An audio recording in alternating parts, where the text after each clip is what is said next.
প্রিয় দর্শক, জানিয়ে দেব আমাদের হাতে থাকা সর্বশেষ আপডেট, আন্তর্জাতিক বাংলা খবর। চ্যানেলটি সাবস্ক্রাইব করে আমাদের সাথেই থাকুন।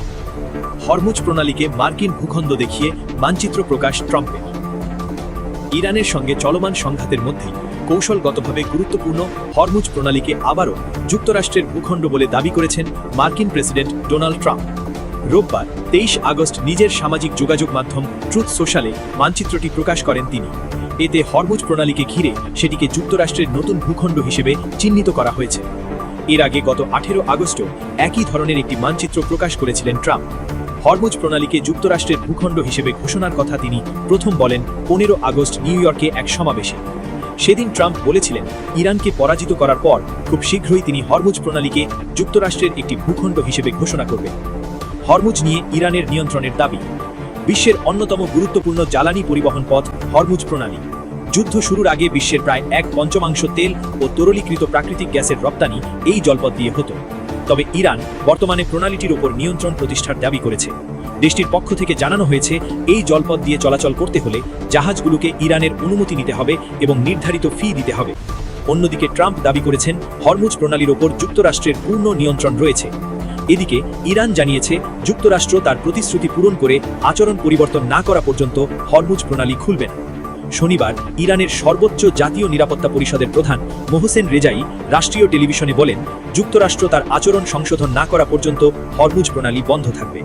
তিনি আরও বলেন, কোনো দেশ যুক্তরাষ্ট্রের ইরান বিরোধী অর্থনৈতিক যুদ্ধে অংশ নিলে তাকে শত্রু হিসেবে বিবেচনা করবে তেহরান।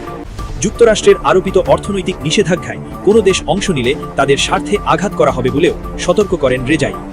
এখনও পর্যন্ত ইরান কোনো মার্কিন অর্থনৈতিক স্থাপনায় হামলা করেনি দাবি করেন রেজাই। এ পর্যন্ত হামলা কেবল মার্কিন বাহিনীর ঘাঁটিতেই সীমাবদ্ধ ছিল বলেও তিনি জানান।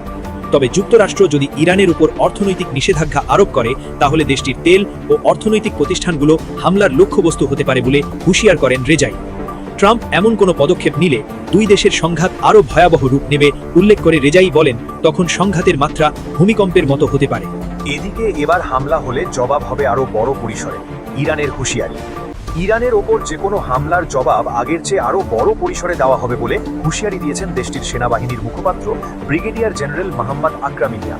শনিবার 22 আগস্ট কাতার ভিত্তিক সংবাদ মাধ্যম আল জাজিরা ইরানের রাষ্ট্রীয় গণমাধ্যমের বরাত দিয়ে এই তথ্য জানিয়েছে। প্রতিবেদনে বলা হয়েছে, সাম্প্রতিক যুদ্ধগুলির অভিজ্ঞতা থেকে শিক্ষা নিয়ে ইরান তার সামরিক কৌশলে পরিবর্তন আনছে। আগে দেশটির সামরিক নীতি মূলত প্রতিরক্ষামূলক ছিল, এখন তা ধীরে ধীরে আক্রমণাত্মক অবস্থানের দিকে সরে যাচ্ছে। তবে আকরাম মিয়া স্পষ্ট করে বলেছেন, এর মানে এই নয় যে ইরান শত্রুর বিরুদ্ধে আগাম হামলা চালাবে। তিনি বলেন, আমাদের ওপর কোনো আগ্রাসন হলে আমরা সঙ্গে সঙ্গে এর জবাব দেব, আর সেই জবাব হামলার চেয়েও বড় পরিসরে হবে।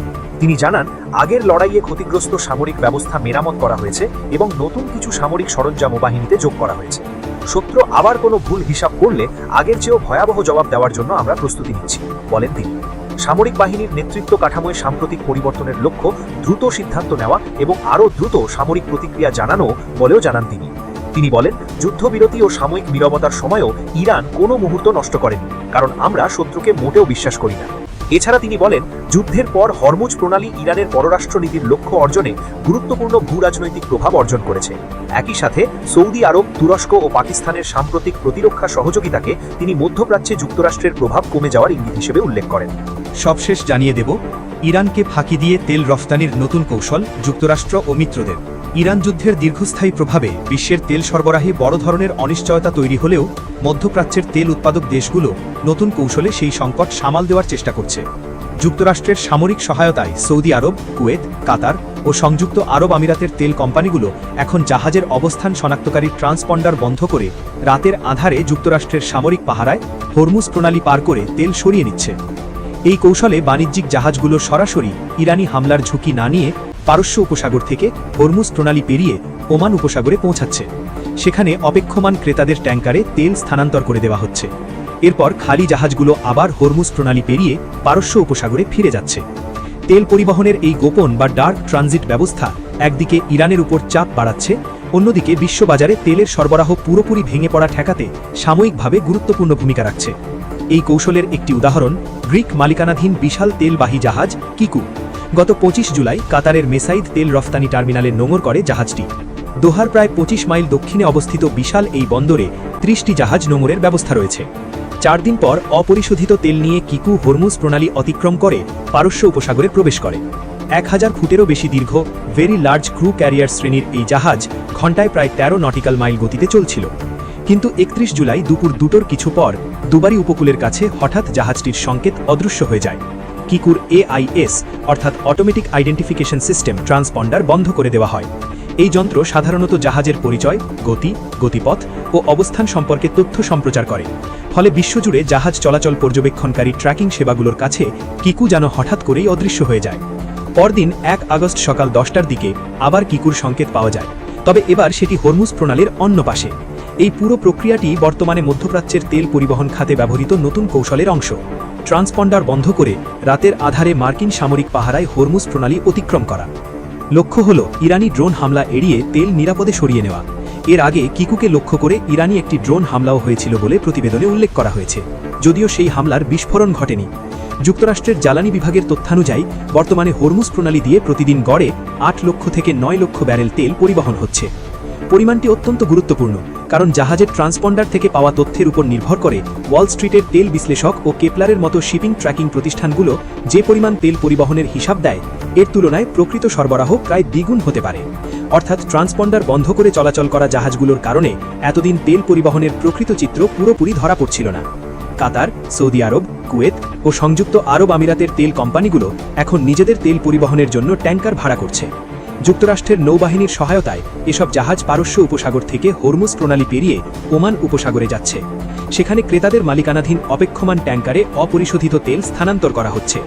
এরপর প্রথম জাহাজগুলো আবার হরমুজ প্রণালী দিয়ে ফিরে আসছে। এর ফলে তেল পরিবহনের বীমা ব্যয় ও ইরানি হামলার সরাসরি ঝুঁকি বাণিজ্যিক জাহাজ পরিচালনাকারীদের কাছ থেকে অনেকটাই সরিয়ে যুক্তরাষ্ট্র সরকার ও তেল উৎপাদকদের ওপর পড়ছে। ওমান উপসাগরে দুদিনে 1 ডজনের বেশি জাহাজ থেকে জাহাজে তেল স্থানান্তরের ঘটনা পর্যবেক্ষণ করা হয়েছে। এসব তেলবাহী জাহাজ পরে চীন, তাইওয়ান, দক্ষিণ কোরিয়া, ফিলিপিন, ভিয়েতনাম ও থাইল্যান্ডের মতো দেশগুলোর দিকে রওনা হয়েছে। তবে এই ব্যবস্থা অত্যন্ত ঝুঁকিপূর্ণ ও ব্যয়বহুল। হরমুজ প্রণালীর সবচেয়ে সংকীর্ণ অংশের প্রস্থ মাত্র প্রায় 23 মাইল। ফলে জাহাজের লুকিয়ে চলাচলের সুযোগ সীমিত। ট্রান্সপন্ডার বন্ধ থাকলেও রাডার ও স্যাটেলাইটের মাধ্যমে জাহাজ শনাক্ত করা সম্ভব। এমনকি চলতি সপ্তাহেই সংযুক্ত আরব আমিরাতের 2টি জাহাজ হামলার শিকার হয়েছে। জাহাজ চলাচল পর্যবেক্ষণকারী কেপলারের তথ্যানুযায়ী গত 2 সপ্তাহে হরমুজ প্রণালী দিয়ে চলাচল করা জাহাজের প্রায় 80% ডার্ক অবস্থায় অর্থাৎ ট্রান্সপন্ডার বন্ধ রেখে ওমানের উপকূল ঘেঁষে চলাচল করেছে। তবে আঞ্চলিক সংঘাতের কারণে কিছু এলাকায় জিপিএস সংকেত জ্যাম হওয়ায় জাহাজ চলাচলের সঠিক হিসাব করা কঠিন হয়ে পড়েছে। কিকুর যাত্রাপথও এই নতুন কৌশলের কার্যকারিতা তুলে ধরে। ট্রান্সপন্ডার বন্ধ করার প্রায় 1 দিন পর কিকুকে সংযুক্ত আরব আমিরাতের ফুজাইরা বন্দরের কাছে দেখা যায়। পরে ট্রান্সপন্ডার চালু করলে দেখা যায় জাহাজটি গ্রিক মালিকানাধীন আরেক সুপার ট্যাঙ্কার নেভ ইলেকট্রনের পাশে অবস্থান করছে। নেভ ইলেকট্রন 1 দিন আগেই ওমান উপসাগরে পৌঁছেছিল। 2 জাহাজ প্রায় 1 সপ্তাহ পাশাপাশি অবস্থান করে তেল স্থানান্তরের কাজ চালায়।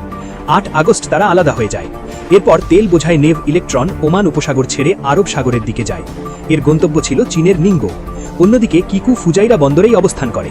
প্রায় 14 আগস্ট আবারও সেটি ট্রান্সপন্ডার বন্ধ করে দেয়।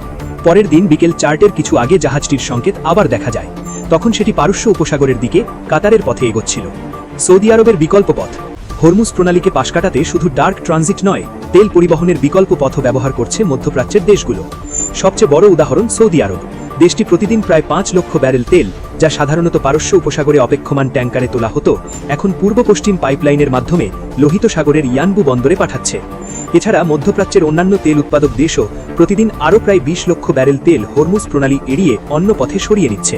ফলে ইরানের ওপর নির্ভরশীলতা কমিয়ে তেল রফতানির নতুন ব্যবস্থা গড়ে উঠছে। ব্রাজিল, গায়ানা ও ভেনেজুয়েলা মিলিয়ে দৈনিক 10 লক্ষ ব্যারেলেরও বেশি তেল বাজারে যোগ করেছে। যুক্তরাষ্ট্র প্রতিদিন আরও কয়েক লক্ষ ব্যারেল তেল উৎপাদন বাড়িয়েছে। এর পাশাপাশি কয়েক মাস ধরেই অপেক্ষাকৃত কম সমন্বিত ও মার্কিন সামরিক নিরাপত্তাহীন ডার্ক ট্রানজিট চালু রয়েছে।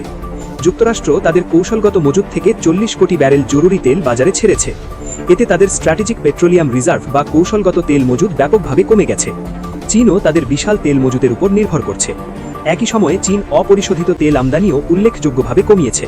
এর পাশাপাশি তেলের দাম বাড়ায় বিশ্বব্যাপী জ্বালানির চাহিদাও কমে গেছে। ফলে সরবরাহ ও চাহিদার মধ্যে ভারসাম্য তৈরিতে সেটিও ভূমিকা রাখছে। এখনও পথ খুঁজে নিচ্ছে তেলের বাজার। যুদ্ধ শুরুর সময় অনেক বিশ্লেষক যে ধরনের বিপর্যয়ের আশঙ্কা করেছিলেন, বাস্তবে তেলের বাজার তার চেয়ে অনেক বেশি নমনীয়তা দেখিয়েছে। যুদ্ধের কারণে বিশ্বের মোট তেল সরবরাহের প্রায় 1/5 গত 6 মাস ধরে বাধাগ্রস্ত হয়েছে। কিন্তু বিকল্প রুট, জরুরি মজুদ, বাড়তি উৎপাদন, চাহিদা কমে যাওয়া ও ডার্ক ট্রানজিটের মতো নানা কৌশলের মাধ্যমে বাজার এখনও পুরোপুরি ভেঙে পড়েনি। তবে এই পরিস্থিতি দীর্ঘস্থায়ী হওয়ার মতো নয়। মজুদ কমছে।